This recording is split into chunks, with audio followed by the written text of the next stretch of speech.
হরে কৃষ্ণ। বেশ ভালোই গরম পড়েছে। আর এখন আমি বাবানকে প্রত্যেকদিন সকালবেলা দুধ দিই না, মাঝে মাঝে ছাতুও দিই। যেরকমটা কাল ছাতু খেয়েছে, আজকে দুধ খাচ্ছে। তো ওকে দুধটা দেওয়ার পর আমি নিজের জন্য একটু চা করে নিয়েছি। চাটা খাওয়ার পর সকালবেলা ওর জন্য ভাত বসিয়ে দিয়েছি। এই ছোট্ট হাঁড়িটাতে আমাদের দুজনেরই ভাত হয়ে যায়, তবে শুধুমাত্র ওর জন্যই হয়। তো আজকে সয়াবিনের একটু তরকারি করব। সয়াবিনটাকে হালকা গরম জলে ভিজিয়ে দিয়ে এখন মশলাটা করে নিচ্ছি। টমেটো, একটু জিরে, রসুন, আদা, আর ও বেশি ঝাল খেতে চায় না, এজন্য একটাই কাঁচা লঙ্কা দিয়েছি। আগে তো আমি সব কিছু এই আলু আর সয়াবিনের সাথেই আর যে সমস্ত সবজি দিতাম সব একসাথেই মশলা দিয়ে বসিয়ে দিতাম। তবে বড় হওয়ার সাথে সাথে ওর জিভের স্বাদও আলাদা হচ্ছে।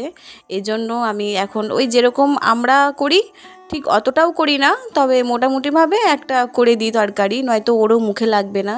তো ভেবেছিলাম এর মধ্যে পটল বা অন্যান্য সবজি দেবো, তবে দেখলাম ফ্রিজেতে পটলগুলো কীরকম শুকিয়ে গিয়েছিল, যে জন্য আর দেওয়া হয়নি।